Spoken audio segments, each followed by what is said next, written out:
그 다음에요 17절입니다. 대제사장, 여러분 피곤하시죠? 그래서 잠이 오는 분들 읽도록 하겠습니다. 강현 집사님 좀 읽어주시겠어요? 고개를 끄덕끄덕 하시죠. 예, 17절입니다. 쭉 읽어주세요. 쭉.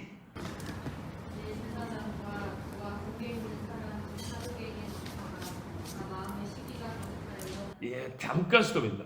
왜 사두개인이 나온지 아시겠죠? 얘들은 특별히 부활이 없다 하기 때문입니다. 예, 조금 빠른 속도로 읽어주십시오.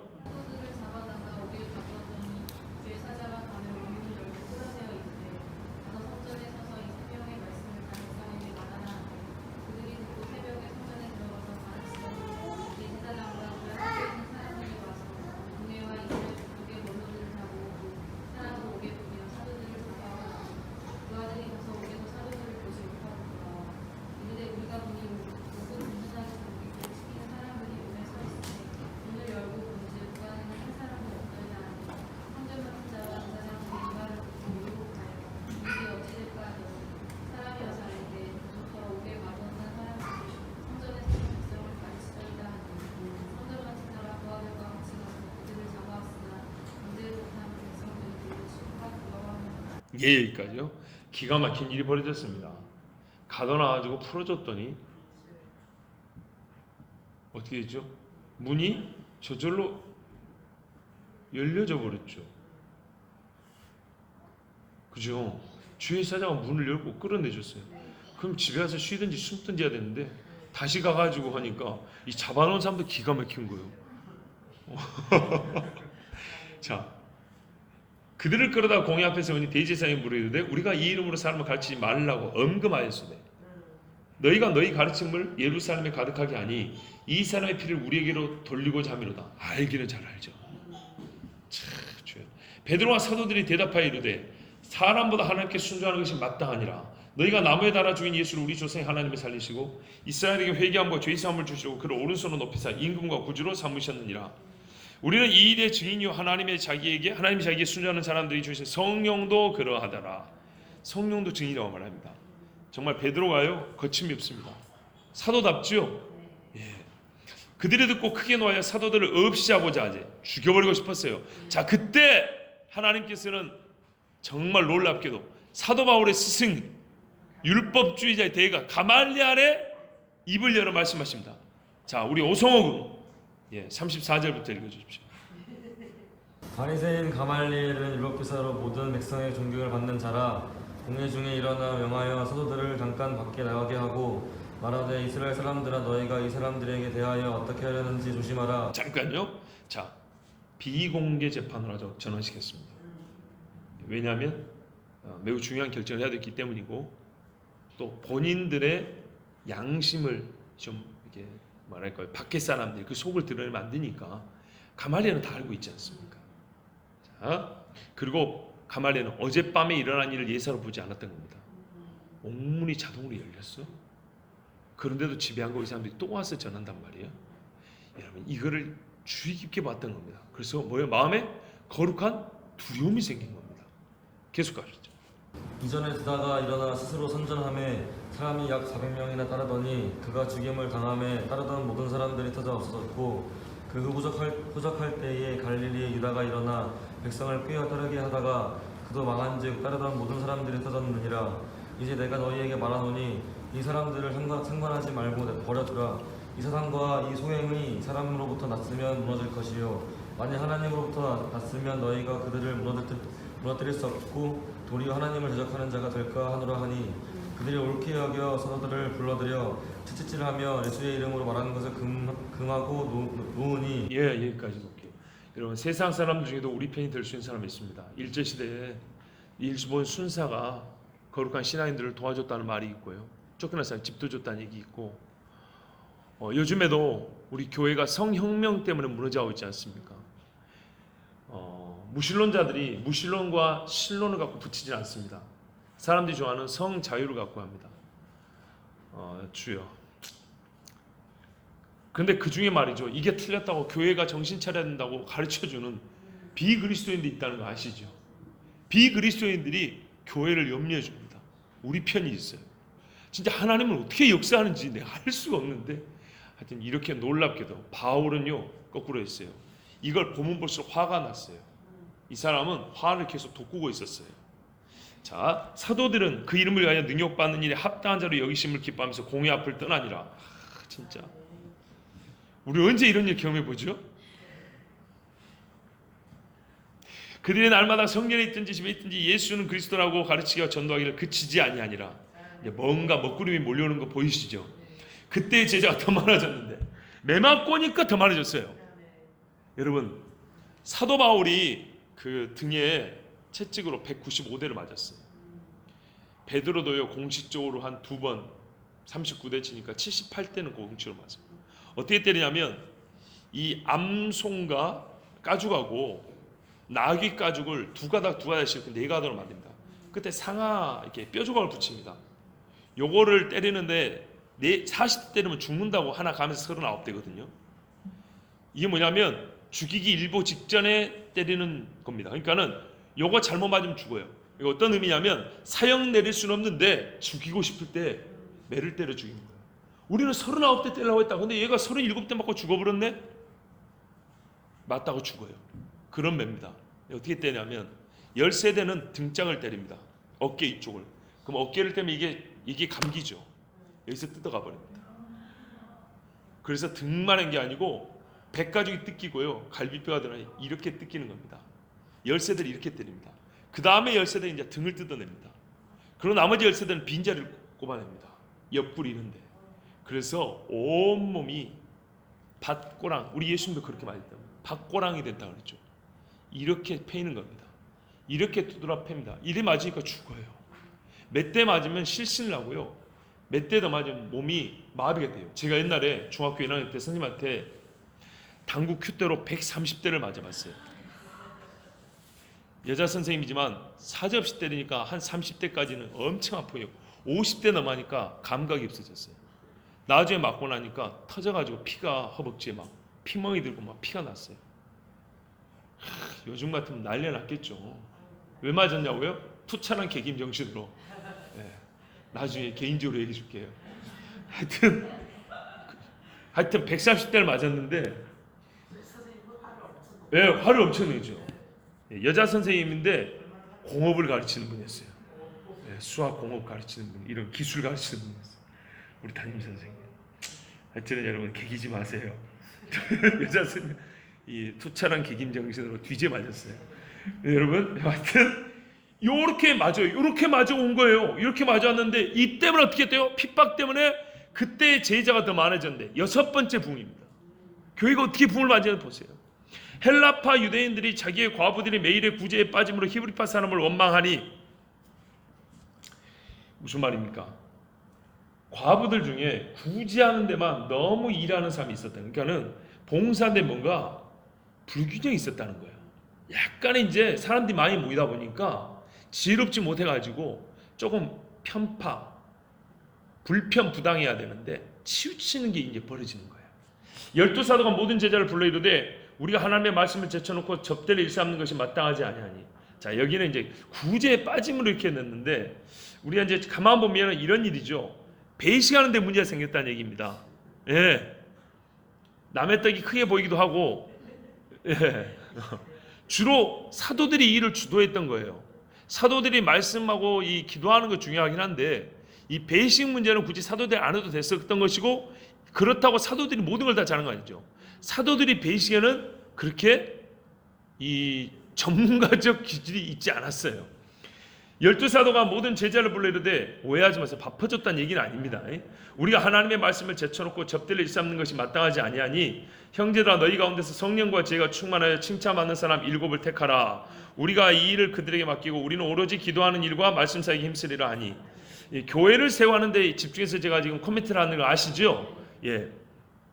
하나님의 말씀과 구제가 함께 가는 것입니다. 원래 소명에 따라 구분되어야 할 필요가 있는데 누군가는 오로지 말씀과 기도에 전념하는 자가 있어야 됩니다. 교회의 최초 공식적 일꾼들이 여기서 이제 탄생하게 되는데 사도들 말고요. 본래 직무는 봉사였습니다. 규모가 커짐에 따라서 조직력이 필요해진 겁니다. 자발적이고 선한 마음으로 물질을 지금까지 내놓긴 했습니다. 자발적으로 선한 마음으로 물질을 내놨을 때 서로가 자발적으로 분배하고 자기의 이 양심에 따라 그렇게 또 이렇게 마음의 감동에 따라 해도 충분했었는데 이게 너무 커지니까 어떻게 됐어요? 누군가는 이 일을 맡아서 해야 될 좀 조직적이고 체계적인 어떤 이 일에 좀 능력이 있는 수완이 있는 사람이 필요했던 거예요. 자, 근데 이런 일을 하는데 회계사를 뽑지 않고요, 성령과 지혜가 풍부한 사람을 뽑았어요. 뭐 급식, 배식, 경력 10년 이런 분을 정확히 110그릇씩 나눠주는 이런 분을 뽑지 않았어요. 웃지도 않아요. 자, 어떤 목사님 내가 흉내 내봤어요. 꼭 그러더라. 웃긴 일 안 웃으면 이렇게 얘기하더라고요. 자, 이때가 언제냐면 교회가 세워져 한 7년쯤 지났을 때입니다. 사도들에게는 보험입니다. 무슨 말이냐면요, 지금까지 잘 보세요. 직분자를 세우지 않았어요. 수천 명 교인이고요, 이때쯤 되면 10,000명에서 20,000명 정도 되는 교인입니다. 추정컨대 그 정도 되는 교인인데요, 교회에 직분자가 없어요. 성령으로 말미암아 이분들이 충분히 다 할 수 있었어요. 그리고 공식적으로 직분자를 세웁니다. 그리고 놀라지 마세요. 최초의 직분자들의 직함이 뭐 있을까요? 집사 아닙니다. 집사란 말 없습니다. 없습니다. 그냥 7사람입니다. 놀라지 마세요. 나중에 집사람이랍니다. 그냥 7사람입니다. 근데 여러분, 이게 왜 사도들의 모임인 줄 아십니까? 우리가 인간적으로 좀 얘기해 볼게요. 좀 인간적으로. 말씀 퍼주는 사람하고 밥 퍼주는 사람하고 누굴 따르겠어요? 아이, 솔직히 말하세요. 밥 퍼주는 사람 따르죠. 말씀이에요? 감사합니다. 근데 여러분, 연약한 교회에서는요, 밥 퍼주는 사람 따라갑니다. 교회가 쪼개질 수도 있어요. 이런 것 때문에. 예수님 따르는 사람도 떡 먹고 떠났잖아요. 그죠? 이런 기억이 다 있는 사도들이에요. 사람이 어디에 약한지 다 알고 있는 사도들이에요. 자기들도 다 경험했던 일이에요. 온 무리가 이 말을 기뻐하여 믿음과 성령이 충만한 사람 스데반과 또 빌립과 브로고로와 니가노르와 디몬과 바메나와 유대교에 입교했던 안디옥 사람 니골라 택하여, 이 많은 사람 중에 7명이에요. 여러분, 10,000명에서 20,000명인데 7명이면 적은가요, 많은가요? 엄청나게 적죠. 충분했어요. 그리고 교인들도 전혀 부족하다고 생각하지 않았어요. 첫 번째 기준입니다. 교회 종이 될 수 있는 첫 번째 기준, 잘 보셔야 됩니다. 매우 영적이면서도 현실적입니다. 어떻게 해요? 밥을 나눠줄 수 있어야 됩니다. 사도들 앞에 세우니 사도들이 기도하고 그들에게 안수하니라. 교회가 일꾼을 세우는 형식과 절차도 잘 보셔야 돼요. 그리고 최종적으로는요, 권위를 부여합니다. 교회 일꾼은요, 권위를 반드시 받아야 됩니다. 사도적 역할을 할 자 있어야 돼요. 여기서 우리가 사도적이라는 걸 한번 다시 생각해 볼게요. 저도 목회자지만은 현대 목회자들은 사도성이 약해요. 사도의 권위를 사모하지 않고요, 그 사도적 사명감 이런 게 없거나 적어서 문제입니다. 자기가 사도적 사명을 가지고 교회를 세우고 성도들을 양육한다라는 이런 의식이 없어요. 봉사하는 분들도 사도적 사명을 가지고 내가 봉사한다는 그런 의식이 약해요. 이게 문제입니다. 저도 배운 말인데요, 읽어볼게요. 만약 교회를 세우겠다는 열정을 하나님께서 보아주신다고 생각하면 오산이다. 교회를 세울 때는 반드시 사도적 사명을 감당할 자가 있어야 한다. 말하자면 사도적인 사명을 감당할 역량과 그 뜻이 있는 목회자를 발견했을 때 교회를 세우는 거예요. 또는 우리가 흔히 말하는 평신도를 할지라도 우리가 일단 시작을 하자, 그런 목회자를 구하기로 하고, 또 우리가 그 일을 감당을 하고 시작하자 할 때 교회를 처음 시작하는 거예요. 사람이 부여한 제비 뽑기가 아니라 소명을 받고 능력을 받은 자가 있어야 합니다. 이를 간구하고 교회를 세우거나 교회를 유지한다는 것은 불가능하고 세워져도 오래가지 못합니다. 그래서 개척교회라고 우리가 하는데 몇 달 만에 문 닫고 1, 2년 만에 문 닫고 이런 경우가 생기는 겁니다. 자, 하나님의 말씀이 점점 왕성하여 예루살렘에 있는 제자의 수가 더 심히 많아지고, 아이고 주여, 집사 뽑아놓으니까, 집사 아닙니다, 7사람인데 이 형제들 뽑아놓으니까 직무를 나누니까 또 부흥이 됐어요. 허다한 제사장의 무리도 이도에 복종하니라. 7번째 흥황입니다. 그런데 여러분, 여기서 교회가 또한 위기에 봉착합니다. 왜요? 제사장이 와버린 거예요. 우리 카톨릭 신부 하나 오면 어떻게 되죠? 제가 이제 여한이 없겠어요. 신부가 우리 문 앞에 있는 그 카톨릭 성당에 신부가 하나 딱 오면 주지 신부가 아니고 누구죠? 주지 아닌가? 주임 신부. 주임 신부만 오면은 좋겠어요. 그러면 분명히 전쟁이 날 겁니다. 우리 신부 뺏어갔다고. 이래서 여러분 바울이 분기탱천한 겁니다. 우리 선생이 말이지 이 사람들 사도들 점을 한번 풀어준 것도 내가 지금 못 받아주겠는데 우리 선생이니까 내가 그땐 참았는데 제사장들이 지금 썩어가지고 말이야 부패하죠. 이놈 새끼들이 어디를 가? 이 예수 이단에 빠져들어? 더 이상 참아서는 안 되겠다. 요래서 바울이 제사장들 찾아갑니다. 당신들 지금 나가고 있는 거 안 보이냐고. 남아있는 제사장 어쩔 거예요. 대제사장이요. 당신 후배들 지금 다 나왔는데 지금 이대로 있을 거냐고. 근데 무리가 많은데 어떻게 할 거냐. 내가 싸워주겠습니다. 나한테 위임하세요. 이렇게 된 겁니다. 자, 스데반의 이 은혜와 권능이 충만하여 큰 기사와 표적을 민간에 많이 행하니. 자, 봉사도 하면서 이 중에 이제 여러분 이제 점점 누가 나오냐면요, 전도자라는 직분자들이 나옵니다. 사도들만 가르쳤죠. 처음으로 사도들 외에 공식적인 설교자가 나옵니다. 여러분, 스데반이 예수 믿고 7년, 8년이 지났다는 걸 아셔야 됩니다. 왜 훈련이 필요한지 아시겠죠? 이 사람들 처음 예수 믿을 때 성령의 충만을 받았다니까요. 불만 받았다고 전도자가 되는 게 아닙니다. 불만 받았다고 교회 일꾼 되는 거 아닙니다. 뭐랬어요? 성도들이 추천했다 그랬죠. 여기서 우리가 알 수 있는 게 뭔지 아십니까? 교회 일꾼은 한 무리 안에서 오랫동안 같이 신앙생활하는 사람입니다. 이건 분명히 맞아요. 1, 2년 지나고 와 해놨는데 3년째 아주 그냥 뒤집어진 사람도 있어요. 그러니까 그 바닥을 보이는 사람도 있어요. 5년, 6년, 7년 겪어봐야 됩니다. 그리고 직분자를 세우는 겁니다. 자, 스데반이 은혜와 권능이 충만하여 큰 기사와 표적을 민간에 행하니 이른바 자유민들, 즉 구레네인 알렉산드르, 길리기아와 아시아에서 온 사람들이 회당에서 어떤 자들이 일어나 스데반과 더불어 논쟁할세. 유대인들입니다. 유대교에 있는 사람들입니다. 자, 스데반이 지혜와 성령으로 말함을 그들이 능히 당하지 못하여 사람들을 매수하여 말하게 하되 이 사람이 모세 하나님을 모독하는 말을 하는 것을 우리가 들은노라 하게 하고. 이 저번에 말씀드렸죠. 스데반의 변호에 대해서 설교했었죠. 예, 백성과 장로와 세관들 충동시켜 와서 잡아가지고 공회에 이르러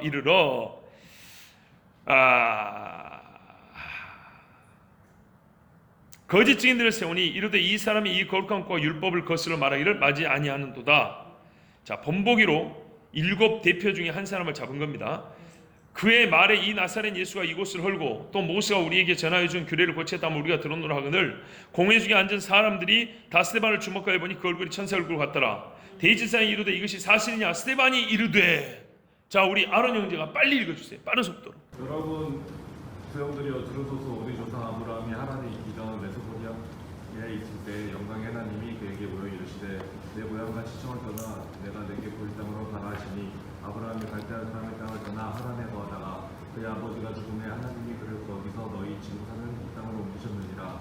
그러나 여기서 발붙일 만한 땅도 역으로 주지 아니하시고 다만 이 땅을 아직 자식도 없는 그와 그의 후손에게 소유로 주신다고 약속하셨으며 하나님이 또 이같이 말씀하시되 그 손이 다른 땅에서 나그네가 되리니 그 땅을 사람들이 종으로 삼아 400년 동안을 배우게 하리라 하시고 또 이르시되 종 삼는 나라를 내가 심판하리니 그 후에 그들이 나와서 이곳에서 나를 섬기리라 하시고 할례의 언약을 아브라함에게 주셨더니 그가 이삭을 낳아 8해 만에 할례를 행하고 이삭이 야곱이 우리 12조상을 낳으니라. 예, 거기까지 하고요. 김희숙 권사님부터 합니다.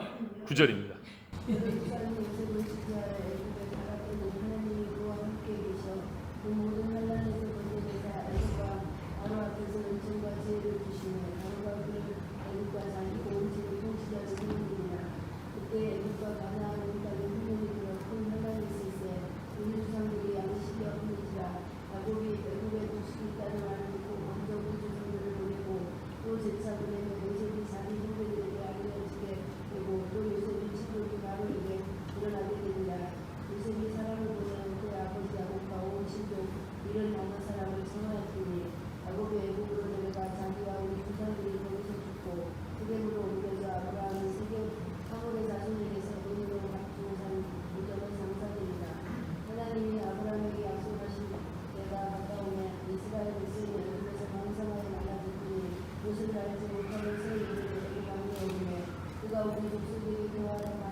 그때 모세가 말하되 하나님이 보시기에 아름다운지라 너의 아버지의 집에서 석 달 동안 지내더니 먹여주는 내 가벼운 딸이 그를 데려다가 자기 아버지를 부르매 모세가 애굽 사람의 모든 죄를 내 말과 하늘의 길을 농하니라. 니엘 성유 형제가 나이가 40이 되매 그 형제 이스라엘 자손을 돌볼 생각이 나더니 한 사람이 원통하니 당함을 보고 보호하여 압제받는 자를 위하여 원수를 갚아 애굽 사람을 쳐 죽이니라. 그는 그의 형제들이 하나님께서 자기의 손을 통하여 구원해 주시는 것을 깨달으리라고 생각하였으나 그들이 깨닫지 못하였더라. 이튿날 이스라엘 사람 뒤에 싸울 때에 모세가 와서 화해시키려 하여 이르되 너희는 형제인데 어찌 서로 해치느냐 하니 그 동물을 해치는 사람이 모세를 밀어뜨려 이르되 누가 너를 관리와 재판장으로 우리 위에 세웠느냐 내가 어제는 애굽 사람을 죽인 것 같이 또 나를 죽이려느냐 하니 모세가 이 말 때문에 도주하여 미디안 땅에서 나그네 되어 거기서 아들 둘을 낳으니라. 40년이 참에 천사가 시내산 광야 가신 나무 떠이기 불꽃 가운데서 그에게 보이거늘 모세가 그 광경을 보고 놀랍게 여겨 알아보려고 가까이 가니 주의 소리가 있어 나는 내 조상의 하나님 즉 아브라함과 이삭과 야곱의 하나님이라 하신대 모세가 무서워 감히 바라보지 못하더라. 주께서 이르시되 내 발에 신을 벗으라 내가 서 있는 곳은 거룩한 땅이니라. 내 백성이 애굽에서 괴로움을 받음을 내가 확실히 보고 그 단식하는 소리를 듣고 그들을 구원하려고 내려왔노라. 이제 내가 너를 애굽으로 보내리라 하시니라. 그들의 말이 누가 너를 관리와 재판장으로 세웠느냐 하며 거절하던 그 모세를 하나님은 가신 나무 떠이기 가운데서 보이던 천사의 손으로 관리와 속량하는 자로서 보내셨으니 이 사람이 백성을 인도하여 나오게 하고 애굽과 홍해와 광야에서 40년간 기사와 표적을 행하였느니라. 이스라엘 자손에 대하여 하나님이 너희 형제 가운데서 나와 같은 선지자를 세우리라 하던 자가 곧 이 모세라. 시내산에서 말하던 그 천사와 우리 조상들과 함께 광야교회에 있었고 또 살아있는 말씀을 받아 우리에게 주던 자가 이 사람이라. 우리 조상들이 모세에게 복종하지 아니하고자 하여 거절하며 그 마음이 도리어 애굽으로 향하여 아론더러 이르되 우리를 인도할 신들을 우리를 위하여 만들라. 애굽 땅에서 우리를 인도하던 이 모세는 어떻게 되었는지 알지 못하노라 하고 그때 그들이 송아지를 만들어 그 우상 앞에 제사하며 자기 손으로 만든 것을 기뻐하더니 하나님이 외면하사 그들을 그 하늘의 군대 섬기는 일에 벌어주셨으니 이는 선지자의 책에 기록된 바 이스라엘 집이여 너희가 광야에서 40년간 희생과 제물을 내게 드린 일이 있었느냐. 물룩의 장막과 신레판의 별을 받들었으며 이것은 너희가 절하고자 하여 만든 형상이로다. 내가 너희를 바벨론 밖으로 옮기리라 함과 같으니라. 예, 우리 영빈이 이거 가나안에서 우리 조상들에게 증거의 장막이 있었으니 이것은 모세에게 말씀하신 이가 명하사 그가 본 약속의 약속대로 만들게 하신 것이라. 우리 조상들이 그것을 받아 하나님이 그들 앞에서 쫓아내신 이방인 땅을 점령할 때에 여호수아와 함께 가지고 들어가서 다윗 때까지 이르니라. 다윗이 하나님 앞에서 은혜를 받아 야곱의 집을 위하여 하나님의 처소를 준비하게 하여 달라고 하더니 솔로몬이 그를 위하여 집을 지었느니라. 그러나 지극히 높으신 이는 손을 보시는 곳에 계시지 아니하시나니 선지자가 말한 바 주께서 이르시되 하늘은 나의 보좌요 땅은 나의 발등장이니 너희가 나를 위하여 무슨 집을 짓겠으며 나의 안식할 처소가 어디냐. 이 모든 것이 다 내 손으로 지은 것이 아니냐 한 것 같으니라. 목이 곱고 마음하기에 할례를 받지 못한 사람들아 너희도 너희 조상과 같이 항상 성령을 거스르는도다. 너희 조상들이 선지자들 중에 누구를 박해하지 아니하였느냐. 유인이 오시리라 예고한 자들을 그들이 죽였고 이제 너희는 그 의인을 잡아준 자여 살인한 자가 되나니 너희는 천사가 전한 율법을 받고도 지키지 아니하였도다 하니라. 자 54절 봅니다. 그들이 이 말을 듣고 마음에 찔려 그를 향하여 이를 갈거늘 스데반이 성령 충만하여 하늘로 우러러 주목하여 하나님의 영광과 및 예수께서 하나님 우편에 서신 것을 보고 말하되 보라 하늘이 열리고 인자가 하나님 우편에 서신 것을 보노라 한데 자, 이 설교에 대해서는 제가 설교를 했기 때문에 스데반에 대해서 좀 생각해 보겠습니다. 개인에 대해서요. 스데반은 예수님의 제자들 사도들을 수년 동안 따랐고요. 그들한테서 배웠습니다. 그리고 지금 보면 사도와 같이 설교를 하고 있습니다. 변호이긴 하지만요. 그리고 스데반은 기독교 최초의 순교자가 되었습니다. 예루살렘 출신이 아닙니다. 그 말은 그는 수년 동안 예루살렘에서 생활한 아까 처음 말씀드린 그런 어려움을 극복해내었던 제자입니다. 그리고 자기 능력이 있어도 배움과 겸손의 시간을 오랫동안 가졌습니다. 우리가 이 젊은이들에게는요 훈련의 시간이 필요하다고 말을 하잖아요. 의미 있는 훈련의 시간이 필요했습니다. 이 훈련의 시간이 없이 사역을 맡기는 것은 아주 위험하다는 것을 저 역시도 옆에서 보기도 하고 개인적으로 경험해 봤습니다. 열정적인 교회 생활이 있었고요. 사역자로서 자격을 증명하기까지 시간이 필요했습니다. 그래서 미국의 어떤 목사님이 이런 말을 했어요. 복음 전하는 사람이 꼭 경험해야 할 것은 교회 생활을 하는 것이다. 교회 생활을 가장 즐겁게 받아들이는 삶이 곧 하나님이 기뻐하시는 전도자의 삶이다. 이렇게 얘기했어요. 정말입니다.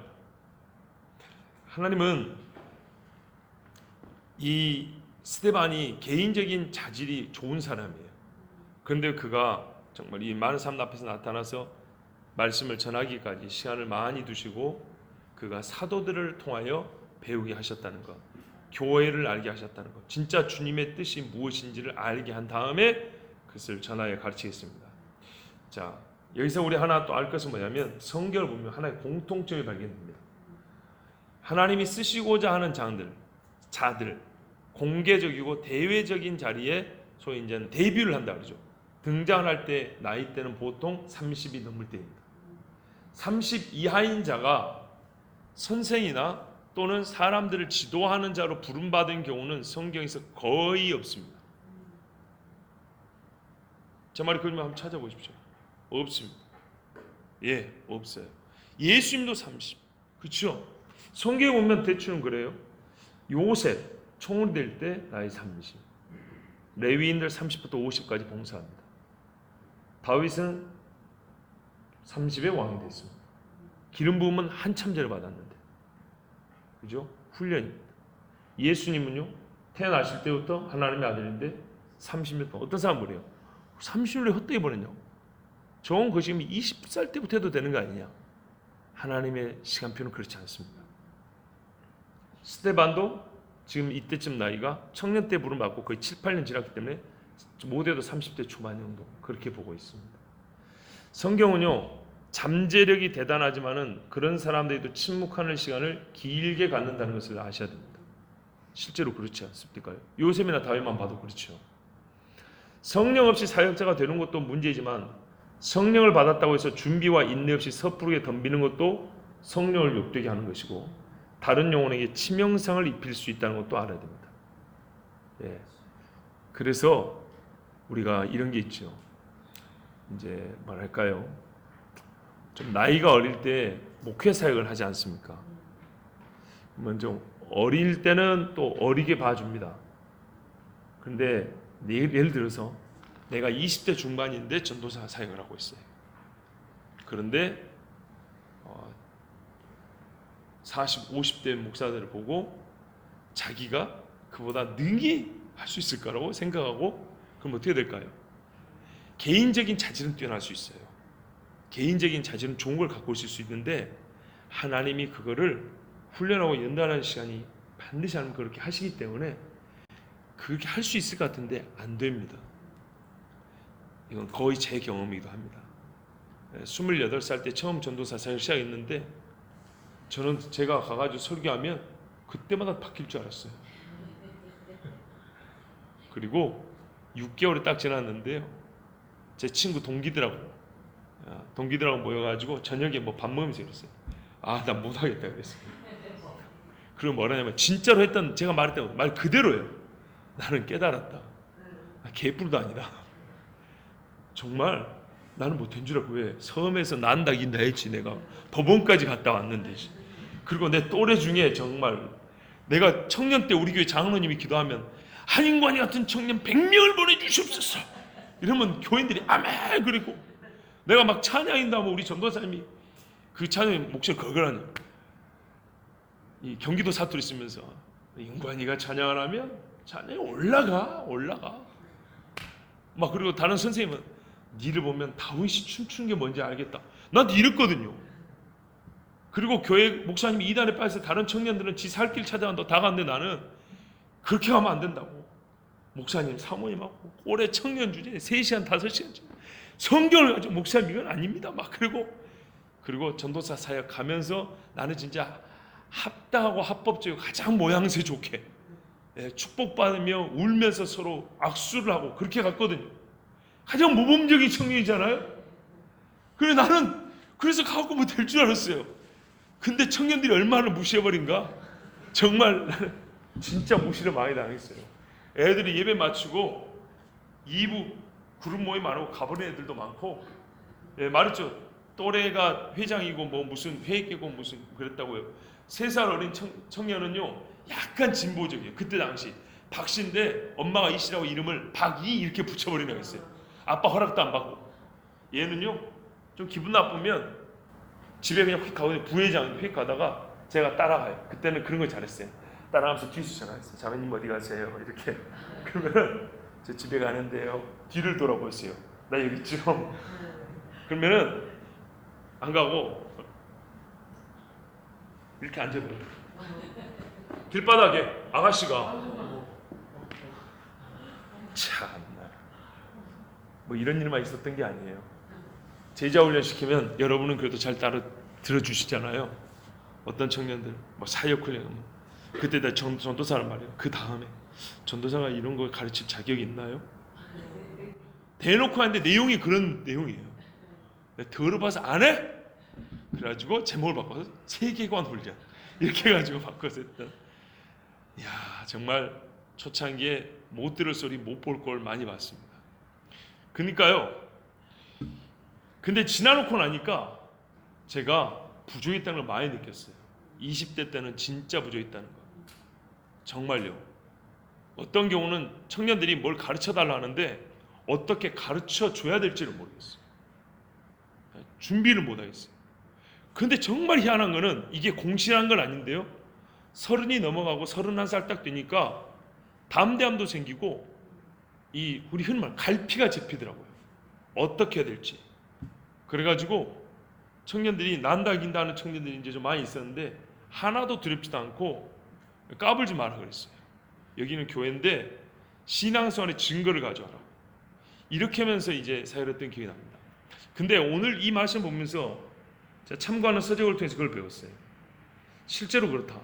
성경에 보니까 나이가 30 정도 넘었을 때 주님이 그때까지는 훈련하고 준비했다가 대개 그 이후에 드러내어 쓰시더라. 이걸 알았어요. 그리고 조금 더 깊은 이야기인데 그거는 지금 하지 않고 기회를 봤습니다. 하나 해드릴 말씀이 있어요. 그건 다음에 기회를 봐서 하고요. 그들이 큰 소리를 지르며 귀를 막고 일제히 그에게 달려들어 성 밖으로 내치고 돌로 칠세 증인들이 옷을 벗어 사울이라는 청년의 발 앞에 드니라. 왜 사울이 등장했는지 아까 설명해 줬죠. 예. 동료였던 율법주의자들 제사장들까지 그리스도인이 되고 가니까 그런 거예요. 거기다가 로마서 16장 7절에 내 친척이여 나와 함께 갇혔던 안드로니고와 유니아에게 문안하라. 그들은 사도들에게 존중이 여겨지고 또한 나보다 먼저 그리스도 안에 있는 자라. 안드로니고와 유니아가 예루살렘에 사는 바울의 친척입니다. 다소 사람이 보세요. 여기 지도에 다소 보이죠. 길리기아 지방입니다. 여기죠. 여기서 다메섹 안디옥 여기까지 500km 정도 거리입니다. 예루살렘까지 뭐 줄 잡아 여기서 500km인가 여기 1000km인가 한 정도 돼요. 여기 갖고 유학하는데 어디서 먹고 자랐겠어요? 친척집에 있었어요. 안드로니고와 유니아 이 사람들이 바울의 친척으로서 예루살렘에서 먼저 예수가 된 거예요. 나는 율법학자 되겠다고 랍비 교육받고 있는데 내가 머무는 집 친척은 예수쟁이인 거예요. 밥을 얻어먹으니까 어떻게 하지는 못하겠고 화가 날까 안 날까요? 자, 그들이 돌로 스데반을 치니 스데반이 부르짖어 이르되 주 예수의 내 영혼을 받으시옵소서 하고 무릎을 꿇고 크게 불러 이르되 주의 이 죄를 그들에게 돌리지 마옵소서 하고 이 말을 하고 자니라. 예, 주님 부르실 때 깨어날 겁니다. 사울은 그가 죽임당함을 마땅히 여기더라. 그날에 예루살렘에 있는 교회에 큰 박해가 있어 사도 외에는 다 유대와 사마리아 모든 땅으로 흩어지니라. 경건한 사람들이 스데반을 장사하고 위하여 크게 울더라. 자 보세요. 스데반 하나 죽은데 박해가 동시에 시작했답니다. 무슨 말이죠? 근데 이게 사울이 등장하죠? 바로 그겁니다. 사울이 이 대박해의 주도적 인물이었다는 얘기입니다. 사울이 교회를 잔멸했어요. 보세요. 다른 이름 안 나옵니다. 예수님 죽인 사람 빌라도 이렇게 말하는 거, 대지산 가야바 이런 것처럼 사울 이야기가 나옵니다.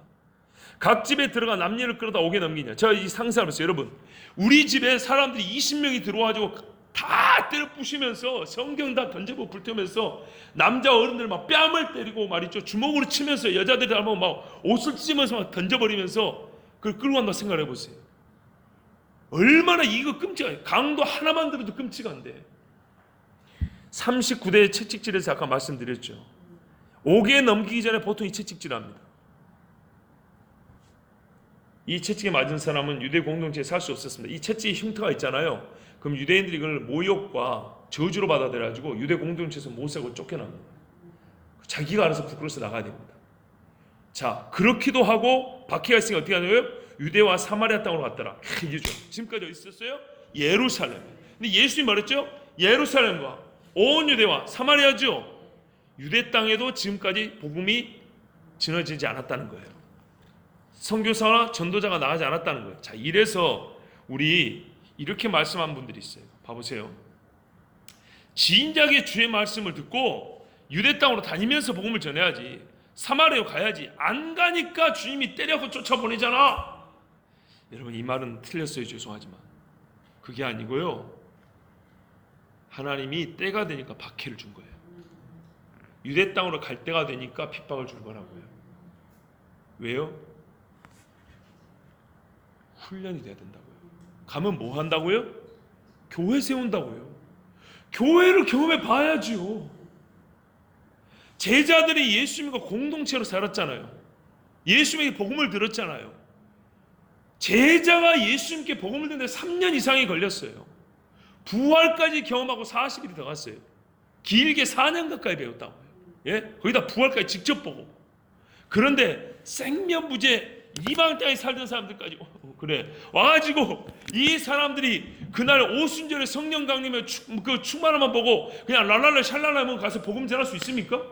이사야서 펴놓고 예수님을 찾을 수 있어요? 신명기를 펴놓고 예수님을 설교할 수 있냐고요? 불가합니다. 다시 율법주로 돌아갑니다. 다시 제자지로 돌아갑니다. 갈라디아 교회 보세요. 이방에 세워진 교회도 할례를 받아야 되냐 말이냐 돌아가잖아요. 그죠? 이 사람들 전부 다 옛길로 돌아갈 수밖에 없습니다. 그리고 전체로 보면 온 유대로 보면 소수입니다. 마리조와 3,000명 5,000명이지 유대 땅 전체로 보면요 극소수입니다. 이 사람들은 못 이깁니다. 환난 못 이깁니다. 근데 예루살렘에서요, 사도들이 환난과 핍박을 이기는 걸 먼저 봤죠. 배웠어요. 교회가 먼저 배웠어요. 자기가 어려울 때 재물을 나눈 것을 배웠어요. 형제들이 서로 피를 나눈 형제보다 더 뜨겁게 사는 걸 배웠어요. 이것들을 배우는데 7년 8년이 필요한 것입니다. 예? 아니 복음 들으면 가서 전해야지. 이건 우리 생각이라고요. 우리는 성령이 아니에요. 성령이 쓰는 사람이지. 모세가 광에서 40년 훈련했다면서요. 자, 그 흩어진 사람들이 두루 다니며 여기에 책망과 이들이 뭘 못 깨닫다는 말이 없어요. 너무나 자연스럽게 말하고 있어요. 때가 된 겁니다. 자, 이들이 흩어져서 사람들이 두루다니며 복음의 말씀을 전하세요. 이들이 어떻게 됐어요? 사도적 역할을 감당합니다. 이들이 사도하고 복음을 전할 때 똑같은 메시지를 전해야 되지 않겠습니까? 그래서 들어야 됐던 거예요. 우리 한국식 말로 딴소리하면 안 되잖아요. 그죠? 엄청난 능력과 은혜가 있었던 예루살렘 교회가 이렇게 하루아침에 무너져 내리는 것 같았지만 무너져 내린 것이 아니었습니다. 이제 고고학적 증거에 의하면 유대 땅에 약 200개의 교회가 세워졌답니다. 2만 명에 달하는 신자가 흩어져서 200개의 교회를 세웠습니다. 그리고 이들 중에 일부는 자기 고향으로 갔을 것이고 사마리아도 들어갔습니다. 자, 빌립이 사마리아 성에 내려가 그리스도를 백성에게 전파하니 주의 말씀대로 온 유대와 사마리아의 교회가 이제 세워졌죠. 사마리아의 교회가 세워질 때 됐습니다. 예수님이 그랬죠. 하나님께 예배한 자를 찾는다. 바로 이때가 된 겁니다. 구원이 어디로부터? 유대인으로부터. 근데 유대인이 구원을 복음을 똑바로 전해야 될 거 아닙니까? 또이또이하게 전할 사람 빌립이 와가지고 전했던 겁니다. 빌립은 전도자. 이래서 뭐라고요? 전도자라는 직무가 자연스럽게 생겼습니다. 우리가 빌립의 말도 듣고 행하는 표적도 보고 한 마음으로, 또 한 마음입니다. 그가 하는 말을 따르더라. 한 메시지, 한 표적, 한 마음입니다. 많은 사람이 붙었던 더러운 귀신들이 크게 소리를 지르며 나가고 또 많은 중풍병자 못 걷는 사람이 나으니 그 성에 큰 기쁨이 있더라. 그 성에 시몬이라는 사람이 전부터 있어 마술을 행하여 사마리아 백성을 놀라게 하며 자칭 큰 자라 하니 낮은 사람부터 높은 사람까지 다 따르며 이르되 이 사람은 크다 일컫는 하나님의 능력이라 하더라. 이 마술사 시몬을 보고 하나님의 능력이라 했대요. 얼마나 자꾸 잘못된지. 사마리아 사람들은 하나님을 모세 오경 통해서 안다고 하는 사람이죠. 근데 하나님의 사람을 보는 눈이 없어요. 근데 진짜 하나님의 사람이 갔어요. 어설프게 갔으면 어떻게 하죠? 이 마술하고 겨루고 이길 수 있었을까요? 못 이깁니다. 오랫동안 그 마술에 놀랐으므로 그들이 따르더니 빌립이 하나님 나라와 민 예수 그리스도의 이름에 관하여 전도함을 그들이 믿고 남녀가 다 세례를 받으니 빌립이 세례를 줬습니다. 여기 참 중요한 겁니다. 우리 기준은 빌립 집사잖아요. 집사가 세례를 줬어요. 근데 제가 교정해 주죠. 집사도 아니고 그냥 사람이라고. 가끔 선교지에서 물어보는 분이 있다 그랬죠. 저한테 직접 물어봤어요. 진짜로. 목사님, 선교지에 목사가 없습니다. 근데 예수를 믿습니다. 선교사가 소위 평신도 선교사인데 세례 주어야 합니까? Yes, 줄 수 있다. 그런데 목회자를 찾을 수 있으면 그렇게 하면 더 좋다. 근데 그게 어렵고 불가능하다 이러면 또 지금 당장 죽어가는 사람이다. 근데 정말 믿음의 표를 갖고 싶다. 그럼 세례 줄 수 있다. 성경을 보세요. 예수 믿는 빌립에 가서 세례를 줬습니다. 그리고 나중에 베드로와 누굽니까? 바울도 말입니다. 자기들이 가르치는 제자들을 시켜서 세례를 줍니다. 시몬도 믿고 세례를 받은 후에 이 마술사죠. 전심으로 빌립을 따라다니며, 잘 보세요. 전심으로 빌립을 따라다닌 거하고 전심으로 예수를 믿은 거 다릅니다. 왜 빌립 따라다녔죠? 표적이 탐이 나가지고 기적 능력 행함이. 자, 시간이 한 10분 지났는데 제가 한 10분만 더 2장만 마치겠습니다. 그 나타난 표적과 큰 능력을 보고 놀라니라. 예루살렘에 있는 사도들 사마리아도 하나님의 말씀 받았다함을 듣고 베드로와 요한을 보내매 그들이 내려서 그들을 위하여 성령 받기를 기도하니, 이게 불세례입니다. 이는 아직 한 사람에도 성령 내리신 일이 없고 오직 주 예수의 이름으로 세례만 받을 뿐이더라. 여기서 보세요. 주 예수의 이름으로 세례를 받았다. 빌립이 세례를 줬죠. 근데 이 세례하고 성령 세례를 구분하고 있습니다. 그러면 주 예수를 보세요. 성령으로 말미암지 않고는 예수를 주라고 믿을 수 없다 그랬죠. 이게 성령의 내주입니다. 내주. 나와 함께 하신다. 근데 성령의 임재, 권능으로 임하는 것은 다릅니다. 구별이 됩니다. 이게 성령 세례입니다. 자, 사도들은요, 옛날에 예수님과 함께 사마리아 여인이 찾았던 일이 기억났을 겁니다. 그때 그 말씀이 기나고 바로 그때 주님 말씀은 그때가 지금이라고 자기의 사명을 가지고 이제 찾아갑니다. 이에 두 사도가 그들에게 안수하며 성령을 받는지라. 시몬이 사도들의 안수로 성령 받는 것을 보고 돈을 들여. 하나님 모르는 사람이에요. 이르되 이 권능을 내게도 주어 누구든지 내가 안수하는 사람은 성령을 받게 하여 주셨어 하니. 여러분, 교회에서도 뭔가 이렇게 갖춰놓으면 되는 줄 알아요. 그래서 문제가 뭐냐면요, 은사 세미나, 은사 집회라는 것은 사실 말이 안 됩니다. 집회 자체가 은사를 받게 하는 것은 아닙니다. 아시겠죠? 성경 앞에, 하나님 앞에서 진짜 주님 나라를 위해서 기도할 때 은사가 임하는 겁니다.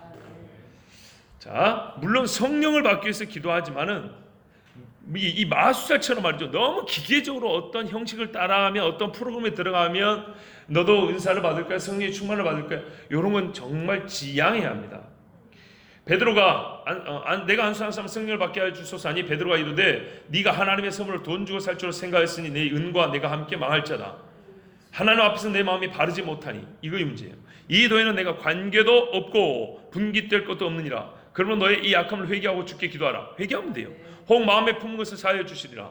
내가 보니 너는 악독이 가득하며 불의에 매인 바 되었도다. 시몬이 대답하여 이르되 나를 위하여 주께 기도하여 말한 것이 하나도 내게 임하지 않게 하소서 하니라. 두 사도가 주의 말씀을 증언하여 말한 후 예루살렘으로 돌아갈새 사마리아인의 여러 마을에서 복음을 전하니라. 주의 사자 빌립에게 말하여 이르되 일어나서 남쪽으로 향하여 예루살렘으로 가사로 내려가는 길까지 가라니 그 길은 광야라. 자, 이제 사마리아에서 예루살렘에서 가사, 즉 어디냐면 여기가요, 블레셋 가는 쪽입니다. 보이시죠? 너무 조그만 안 보이죠? 어디입니까? 가사 어디냐? 사마리아에서 예루살렘이라 가사 요만큼입니다. 요만큼. 그 다음에 빌립이 여기 아소다라고 돼 있죠? 여기가 아조투스라는 데인데 여기를 갑니다. 아조투스 여기. 그 다음에 어디로 가냐면 가이사랴로 올라갑니다. 요렇게. 요게 빌립의 선교 여행입니다. 예루살렘에서 사마리아 갔다가 가사 요만큼 옛날 팔레스틴 지역입니다. 블레셋 지역. 내려와서 아소도로 갔다가 가이사랴. 이렇게 빌립이 요 근처를 이렇게 선교하고 다녔습니다. 그러면서 교회를 세운 겁니다. 자, 빌립은 전도자라 불리는 그룹의 선두였습니다. 8년 준비했습니다. 일어나 가서 에디오피아 사람, 곧 에디오피아 여왕 간다기아의 모든 국권을 맡은 관리인 네시가 예배하러 예루살렘에 왔다가, 이 사람 절기지키러 왔던 겁니다. 돌아가는데 수레를 타고 선지자 이사야의 글을 읽더라. 성리 빌립더러 이르되 이 수레로 가까이 나가라 하시거늘 빌립이 달려가서 선지자 이사야의 글 읽는 것을 듣고 말하되 있는 것을 깨닫느냐? 대답하되 지도해 주는 사람이 없으니 어찌 깨달을 수 있느냐 하고 빌립을 청하여 수레에 올라 같이 앉으라 하니라. 읽는 성경 구절을 읽으시니 이르시되 그가 도살자리로 가는 양과 같이 끌려갔고 털 깎는 자 앞에 있는 어린 양이 조용함과 같이 그의 입을 열지 아니하였도다. 그가 굴욕을 당했을 때 공정한 재판을 받지 못하였으니 누가 그의 세대를 말하리요. 그의 생명이 땅에서 빼앗김으로다 하였거늘. 예수님 이야기죠. 예수님 이야기를 다시 하면 좋은데 제가 이번에 하는 이 사도행전 이 목적은 교회가 성령 교회가 우리 주제이기 때문에 다른 설교를 대신하시고 넘어갑니다. 그 내시가 빌립에게 말하되 청컨대 내가 묻느니 선지자가 이 말한 것이 누구를 가리키느냐 자기를 가리키느냐 타인을 가리키느냐. 빌립이 입을 열어 이 그릇 시작하 예수를 가르쳐 복음을 전하니 길 가다가 물 있는 곳에 이르러 그 내시가 말하되 보라 물이 있으니 내가 세례받은 무슨 거리낌이 있느냐 하고 37절 없죠. 이러면 안 된다는 겁니다. 물만 있으면 세례받는 것이 아니죠. 37절 빌립이 이르되 만일 그대가 마음을 다하여 믿으면 받을 수 있느냐 하니 그가 응답하여 이르되 예수 그리스도께서 하나님의 아들이심을 내가 믿노라. 요게 세례받는 믿음입니다. 이에 명하여 수레를 멈추고 빌립과 내시가 둘 다 물에 드내가 빌립이 세례를 베풀고 둘이 물에서 올라오시 주의 영이 빌립을 이끌어 안지라. 내시는 기쁘게 길을 가므로 그를 다시 보지 못하니라. 어떻게 하는지 모르겠어요. 빌립은 아소도에 나타나 여러 성을 지나다니며 복음을 전하고 가이사랴에 이르니라. 자, 오늘 12장까지 봐야 되는데 못 봤습니다. 그래서 여러분 제가 지금 스킵하고 가도 이렇게 시간이 많이 걸립니다. 아까 처음에 말씀드린 대로 전체를 28일까지 다 못 보더라도 가는 데까지 일단 보는 걸로 하고요. 여러분 많이 피곤하신지 압니다. 그리고 남의 말을 듣기만 하면 잠이 오고요. 말을 하는 사람은 잠이 와도 말하는 동안은 잘 수가 없기 때문에 깨어있게 됩니다. 그래서 여러분 제가 이렇게 지목하여 성경을 읽게 하는 것은 창피 주려고 하는 것이 아니고 원래 우리 성경통도 돌아가면서 읽는 거잖아요. 근데 지금 스피드하기 때문에 제가 읽는 것인데 여러분 함께 읽는 시간 갖도록 하겠습니다. 점심 식사 후에 오후에는 공동체 훈련 다음이죠. 훨씬 더 흥미롭습니다. 훨씬 더 은혜가 될 것입니다.